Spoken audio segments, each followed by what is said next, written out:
Hi అందరికీ. మీరు ఎప్పుడైనా the coffin was carried in a hurts అనే మాట విన్నారా?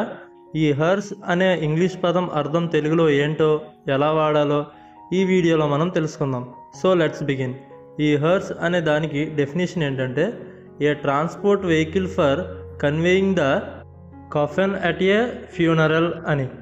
అంటే మరణించిన వ్యక్తి శరీరాన్ని శ్మశాన వాటికకు తీసుకెళ్లడానికి ప్రత్యేకంగా తయారు చేసిన వాహనాన్నే ఈ హర్స్ అనే వర్డ్తో మనం చెప్పొచ్చు. అంటే శవవాహనం అని చెప్పొచ్చు, లేదంటే మృతదేహాన్ని తీసుకెళ్లే వాహనం అని కూడా చెప్పొచ్చు. దీనికి ఎగ్జాంపుల్ చూస్తే, the hearse carried the coffin to the cemetery. అంటే శవవాహనం శవపేటికను శ్మశాన వాటికకు తీసుకెళ్ళింది అని అర్థం. వీడియో నచ్చితే లైక్ చేయండి. మరిన్ని వీడియోస్ కోసం ఛానల్ అయితే సబ్స్క్రైబ్ చేసుకోండి. Thanks for watching.